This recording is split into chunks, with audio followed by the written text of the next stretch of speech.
안녕하세요. 시편 어렵게 읽기 강의 오늘 첫 번째 날 오리엔테이션과 또 시편의 특징이 무엇이 있는지에 대해서 간략하게 소개하고자 이렇게 나오게 되었습니다. 오늘 첫째 날은 첫째 날 이 오리엔테이션을 못 들으신 분들을 위해서 녹화 강의를 따로 제공하는 것이고요. 다음 강의부터는 실시간 비대면 라이브로만 함께 공부할 예정입니다. 오늘이 첫째 날이고요.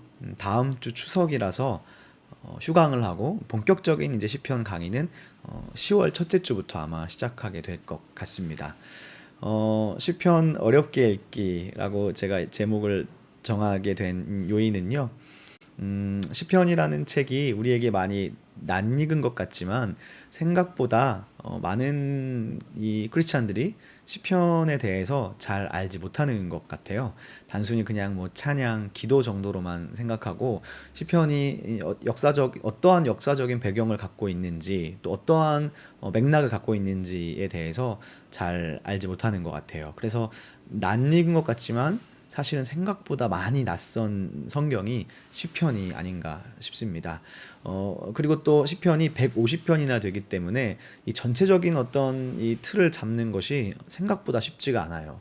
한마디로 말하면 어려운 책 중에 하나라는 것이죠. 그래서 어렵다 보니까 제가 쉽게 가르칠 자신이 없어서 저도 또 시편이 쉽지 않기 때문에 그래서 이제 어렵게 읽기라고 지은 것도 있고요.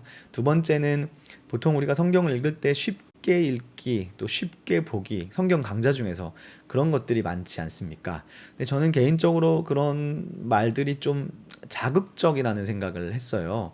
뭐 영어 4주 완전 정복 말이 안 되잖아요. 그런 것처럼 성경을 쉽게 봐서 금방 정복할 수 있다. 성경을 관통할 수 있다. 그런 말들은 생각보다 좀 과장이 많이 된 것이 아닌가 그런 생각을 합니다. 그래서 또 한 가지는 쉽게 보면 볼수록 깊이 보기가 어렵기 때문에 오히려 어렵게 접근해 보자라는 그런 생각도 있었습니다. 그리고 마지막으로는 너무 많은 사람들이 신청하시지 말라고 그래서 이제 겁을 주자는 의미에서 어렵게 읽기라고 정해 보았습니다. 그러면 이제 앞으로 진행되는 커리큘럼에 대해서 간략하게 좀 소개를 올리도록 하겠습니다.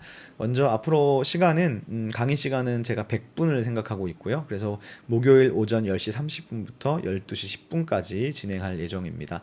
60분 강의하고요. 20분은 시편 각자 묵상해 오신 것을 나누는 시간을 갖고요. 10분은 질의응답을 하려고 하고 또 마지막은 이제 기도하고 마치려고 하는데 제가 처음에는 이렇게 많은 분들이 신청하실 거라는 생각을 잘 못했어서 20분을 나눔으로 했는데 지금 현재 17분 정도가 현재 이제 계시는데요. 17분이 다 나누려면 20분으로는 많이 부족하다는 생각이 들어요. 그래서 요거는 제가 고민해서 카카오톡 전체 방에다가 다시 한번 남겨드리도록 하겠습니다. 과제가 있습니다. 당장 이번 주에는 과제가 없고요. 첫째 주가 지나면 이제 과제가 생길 텐데 한 주 동안 시편을 3개의 번역본으로 관찰하고 또 소리내어서 읽고 또 그 시편으로 기도하고 묵상 일지를 기록하는 것입니다. 그것을 가지고 수업 시간에 돌아가면서 함께 나누고 본인이 이제 깨달았던 것들을 좀 공유하는 그런 시간을 가질 예정입니다. 시편집 교재가 있는데요. 교재는 제가 현재 좀 편집하고 있는 중이에요. 그래서 이미 만들어진 게 하나가 있긴 합니다. 이렇게 제가 만들어 놓은 것들이 하나가 있는데요.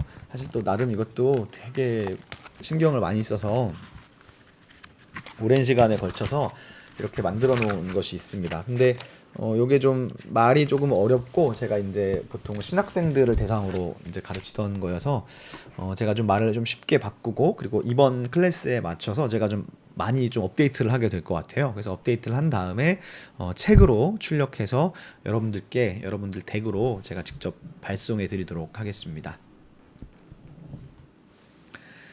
네, 강의 계획은 1주차부터 9주차까지 이런 주제를 가지고 시편의 수행, 형성과 장르, 시편과 예언, 시편 한 권으로 읽기, 또 찬양, 탄원, 창조와 혼돈, 왕권의 민주화 이런 주제들을 가지고 시편의 좀 큰 틀을 좀 잡아보는 시간이 될 수 있을 것 같습니다. 네, 그러면 이제 본격적으로 시편의 특징에 대해서 몇 가지 오늘 생각해 보고자 합니다.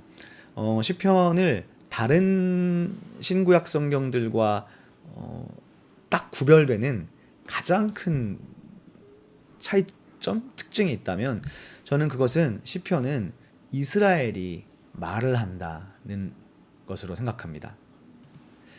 이스라엘이 말을 한다. 무슨 말이냐? 시편을 시편되게 하는 특징이 이스라엘이 말을 한다는 것인데요. 구약 성경을 놓고 볼 때 구약 성경의 다른 성경들은 다 하나님의 말씀이잖아요. 하나님이 이르시되, 하나님이 가라사대, 하나님께서 하신 말들로 주로 채워져 있습니다. 그러니까 이게 성경이고 우리가 성경을 하나님의 말씀이라고 이제 고백하잖아요. 그런데 이 다른 성경과는 다르게 시편은 하나님이 말씀하시는 것이 아니라 이스라엘이 말을 한다는 거예요. 다윗이 말을 하고 한마디로 말하면 인간의 말로 채워져 있다는 것입니다. 인간이 하나님께 드리는 기도, 찬양, 감사, 탄식, 청원 이런 것들로 채워져 있습니다. 여기서 중요한 것은 하나님께, 하나님을 향한, 하나님을 위한이라는 말로 볼 수 있을 것 같아요. 대표적인 말씀이 시편 140편에 있는데요. 여기에 보면 이런 말씀이 있죠. 내가 여호와께 말하기를 주는 나의 하나님이시니 여호와여 나의 간구하는 소리에 귀를 기울이소서. 보시는 것처럼 내가 여호와께 말하잖아요. 내가 여호와께 말하기를, 즉 하나님이 말씀하시는 것이 아니라 시편 안에 있는 시인이 하나님께 말하는 내용이 주로 시편이라는 거예요. 그래서 이 시편을 검색해 보시면 여호와께서 이르시되, 하나님이 말씀하시기를, 하나님이 가라사대 이런 문구는 거의 나타나지 않습니다. 그런 말이 아예 안 나오는 것은 아니고요. 제가 좀 찾아보니까 두세 군데 정도가 나오는 것 같아요. 그러나 이제 이게 시편 150편 전체에 비하면 거의 없다고 봐도 될 정도로 작은 비율입니다. 다시 말해서 시편은 처음부터 끝까지 인간의 말, 시인의 말로 채워져 있다는 거예요. 그렇기 때문에 시편이 다른 성경과 구별되는 점은 1차적으로 시편은 하나님이 우리에게 주시는 말씀이라기보다는 우리 인간이 하나님께 드리는 말입니다. 그래서 여기에 시편에 신비가 있습니다. 시편의 신비는 뭐냐? 우리가 이 성경을 하나님의 말씀으로 믿고 고백하잖아요. 그리고 시편은 성경 안에 포함되어 있는 거예요. 이게 시편의 신비입니다. 다시 말해서 시편은 다른 성경과는 다르게 인간으로부터 하나님을 향해 올라가는 말로 출발했어요. 그런데 인간의 기도와 인간의 찬양과 인간의 말이 하늘로 올라가서 이제는 거꾸로 하나님의 말씀이 되어서 다시 우리에게로 내려왔다는 것이죠.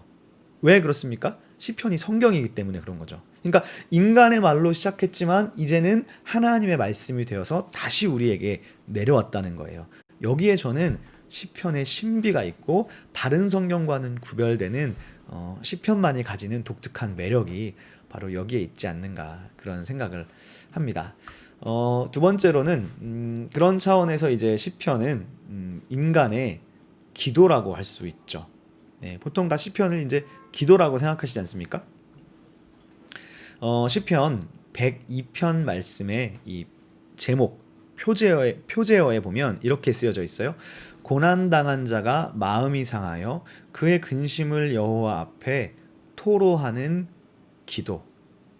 즉 시편은 기도라는 거예요. 시편 안에 기도가 분명히 있습니다. 그런데 시편이 이제 총 150편이나 되니까 수많은 기도들이 이 안에 들어 있는데 이 중에서 어떤 기도가 많을까요? 이 표제어에서 보시는 것처럼 탄식하는 기도가 많습니다. 이것을 장르로 구분하면 탄원시라고 하는데 이 탄원시는 탄식과 청원을 합친 말이에요. 내가 너무 힘들어서 탄식하면서 동시에 이 고난으로부터 벗어나게 해달라고 하나님께 청원하는 것이죠. 그래서 탄식과 청원을 합치면 탄원이 됩니다. 그래서 이 시편에는 주로 탄원시가 많이 있다고 할 수 있습니다. 율법서는, 구약 성경의 율법서는 정석을 말한다면 시편은 실제 삶의 현장을 말한다고 할 수 있어요. 무슨 말이냐 하면 율법서를 제가 예로 들었는데 율법서가 이제 모세오경, 하나님께서 시내산에서 모세를 통해서 이스라엘 백성들에게 하신 말씀이잖아요. 근데 그 안에 보면 수많은 말씀들이 있지만 보통 이런 말씀이죠. 신명기를 예를 들어 생각해 보면 너희가 내가 오늘 너희에게 가르치는 하나님의 말씀, 율법, 토라를 지켜 행하면 내가 너희에게 복을 줄 것이고 너희들을 원수들로부터 너희의 대적들로부터 지켜줄 것이고 너희가 거주하는 땅에서 오랫도록 영원토록 살 것이다. 즉 말씀대로 행하면 복을 받을 거라는 이야기가 신명기 안에 모세오경 전반적으로 많이 들어있는 말씀입니다. 이것은 쉽게 말하면 교과서 같은 거예요. 근데 실제 삶을 살아가다 보면 모든 일이 교과서처럼 되지는 않잖아요. 그래서 시편은 뭐냐, 이 율법의 교과서, 하나님의 말씀대로 살면 복을 바로바로 줄 것이라는 이 교과서가 현장에서, 실제 삶의 현장에서 성취되지 않고 이루어지지 않을 때 이 시인들이 하나님께 드리는 탄원, 탄식이 이 시편이라는 거예요.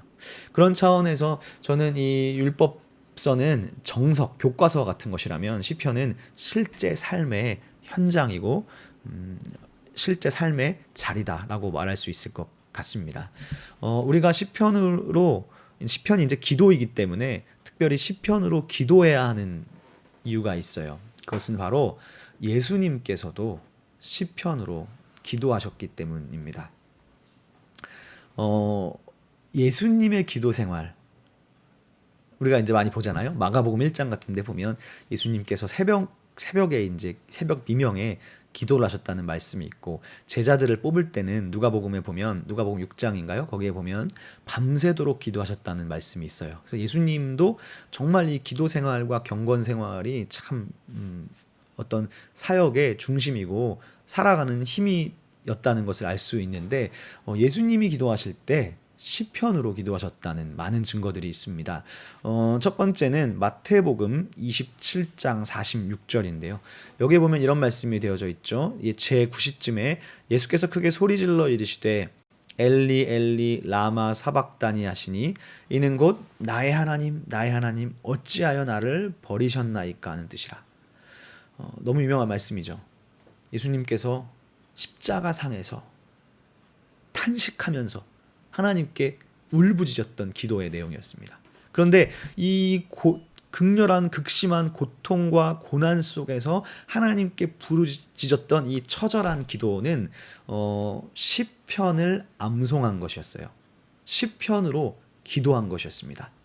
시편 22편 1절에 보면 다음과 같은 말씀이 있습니다.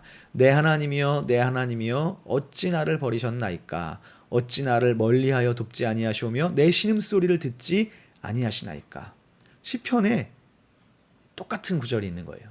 그래서 예수님께서는 시편으로 기도하셨구나 라는 걸 알 수 있습니다. 한 군데 더 있습니다. 누가복음 23장 46절에 보면 이런 말씀이 있어요. 예수께서 큰 소리로 불러 이르시되 아버지 내 영혼을 아버지 손에 부탁하나이다 하고 이 말씀을 하신 후 숨지시니라. 주님께서 숨을 거두시기 직전에 하신 이 기도, 아버지 내 영혼을 아버지 손에 부탁합니다 라는 이 기도도 시편으로 기도하신 거였습니다. 시편 31편 5절에 보면 이런 말씀이 있어요. 내가 나의 영을 주의 손에 부탁하나이다. 즉 우리가 이것을 통해서 알 수 있는 것은요, 이 시편이 예수님과도 깊은 연관이 있는데 특별히 예수님의 신앙생활, 예수님의 영성생활, 예수님의 기도생활, 예수님의 신학적 사고들이 시편에 의해서 길러졌다는 사실입니다.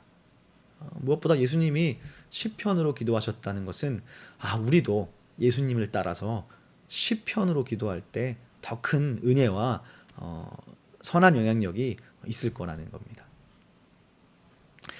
이 시편집 150편의 이제 특징은 이렇게 예수님의 기도도 사실은 탄식시, 탄원의 기도와 관련되어 있다고 할 수 있지만, 근데 시편을 150편 전체를 이제 흐름으로 놓고 볼 때는요, 앞부분에는 탄원시, 탄식하는 기도가 많은데 시편이 150편으로 뒤로 쭉쭉쭉 갈수록 탄식시보다는 찬양시가 훨씬 더 많은 비중을 차지하고 있습니다.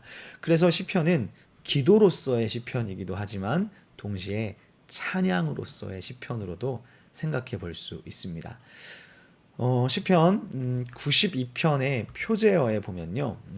화면에 지금 102편이라고 나왔는데 여기 잘못 제가 오타이고요. 92편입니다. 92편의 제목에 보면 이렇게 쓰여져 있어요. 안식일의 찬송시.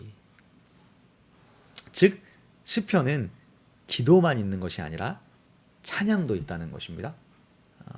특별히 아까 전에 시편 22편도 그렇고 뭐 시편 13편 같은 경우는 탄원시, 탄식시의 거의 이제 롤모델 같은 시편인데요.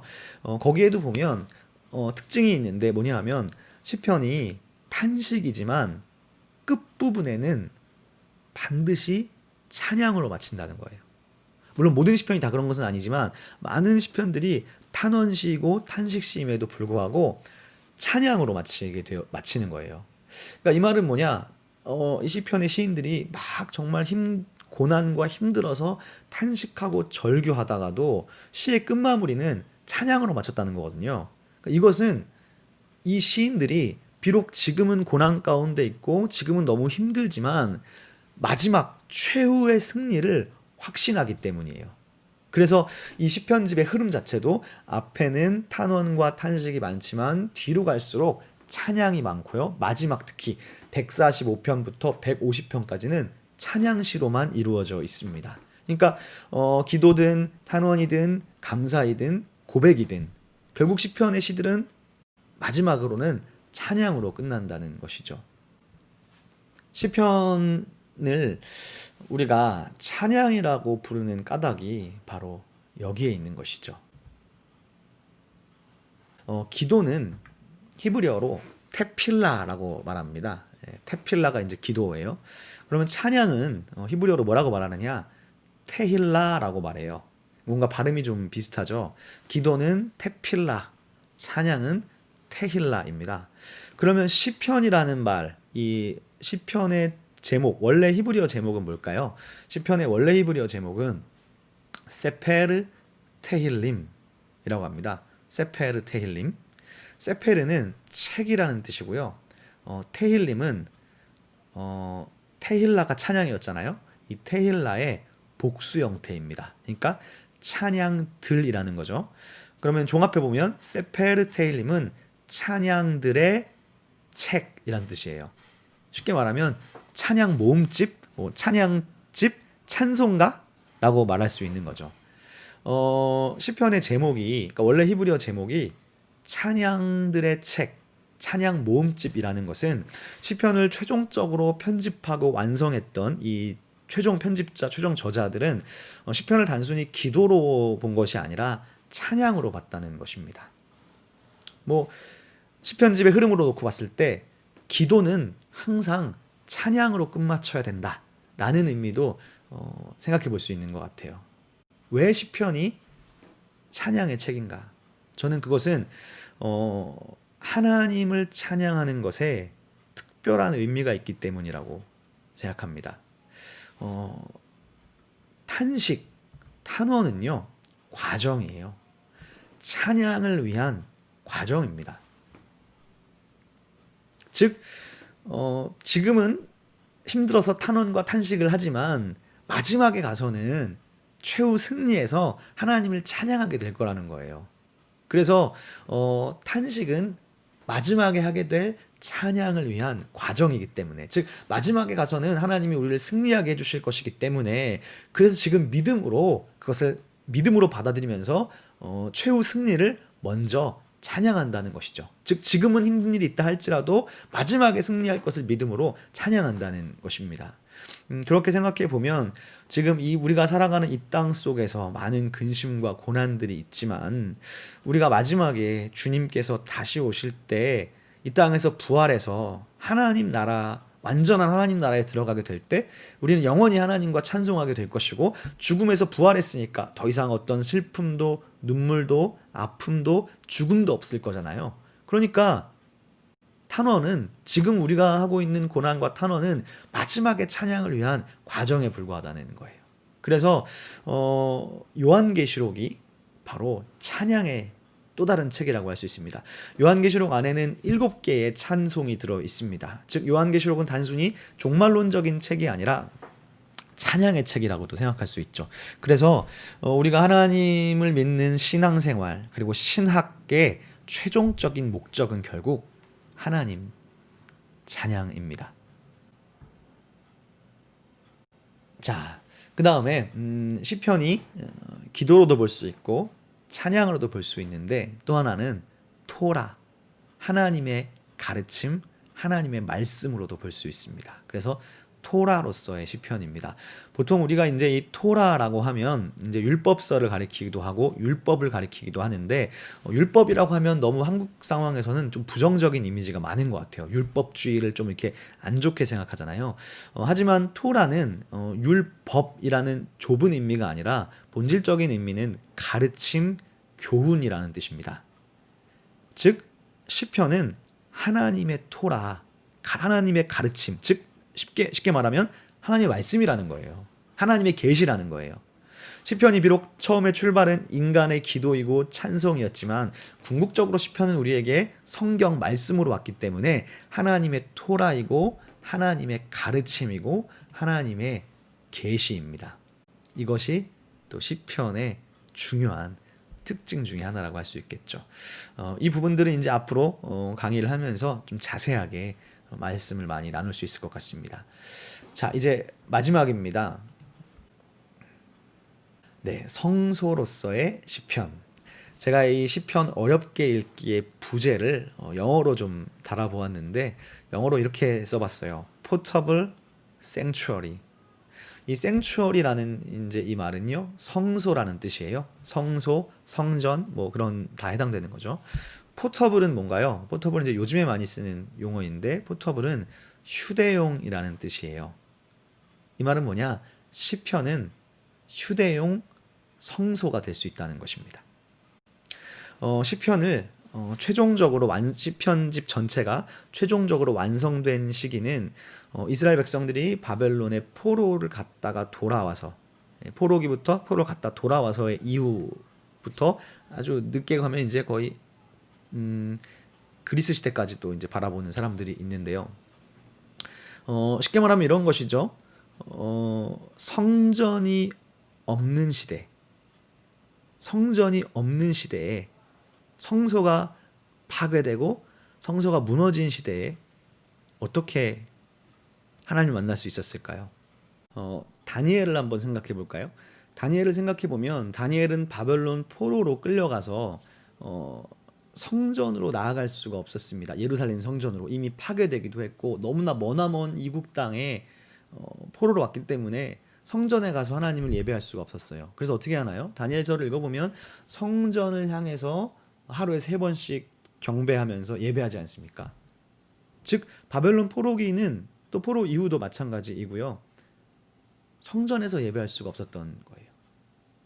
그럴 때 이 시편은 휴대용 성소가 됩니다. 시편집 자체가 하나의 문학적인 성소가 될 수 있다는 거예요. 시편을 읽고 시편으로 찬양하고 시편으로 기도하면 시편 자체가 또 하나님의 말씀이기도 하니까 우리에게 주시는 말씀이 되기도 하지 않습니까? 그래서 시편 하나만 있으면 시편으로 들어가면 이 자체 우리는 하나님을 시편에서 만나고 이 시편이라는 성소에 들어가서 하나님을 경험하는 것이죠. 그래서 시편 22편에 보면 이런 말씀이 있어요. 이스라엘의 찬송 중에 계시는 주여, 주는 거룩합니다. 성전의 중요한 의미는 하나님의 임재잖아요. 하나님은 성전에 임하시니까. 그런데 시편에는 이스라엘의 찬송 중에 하나님이 임하신다고 말씀하시는 거예요. 그래서 이 시편집 자체가 하나의 성소가 될 수 있고 휴대용 성소가 될 수 있다는 것입니다. 저는 이것이 이 코로나 시대를 사는 지금 우리에게 또 너무나 소중한 이야기라고 생각해요. 물론 성경 전체가 성소이기도 하지만 말씀의 성소이기도 하지만 시편집 자체만을 가지고 묵상하고 읽은 것만으로도 우리는 하나님을 만나고 하나님을 경험할 수 있다는 것입니다. 네, 마지막으로 예수님께서 그런 말씀을 하셨죠.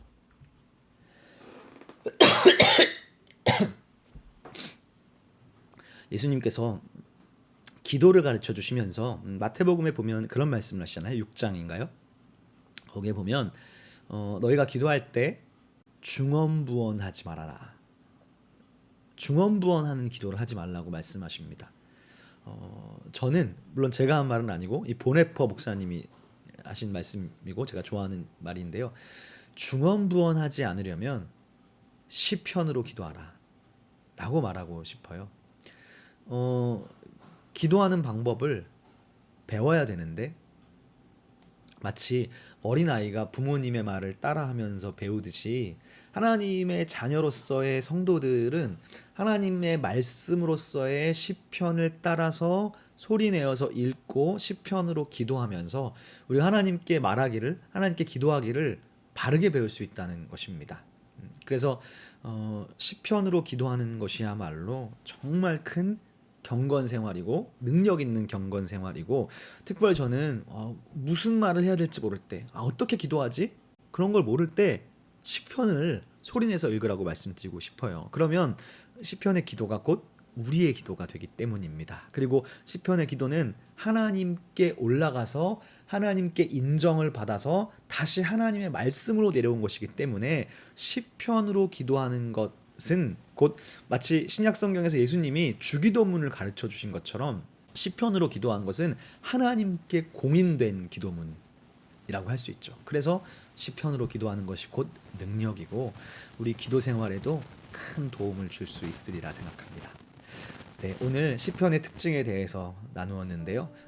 다음 시간부터는 이제 본격적으로 시편이 어떤 말씀이고 또 시편을 한 편 한 편씩 생각해 보면서 시편으로 함께 시편의 세계로 깊이 나아가는 시간을 갖도록 하겠습니다. 네, 감사합니다.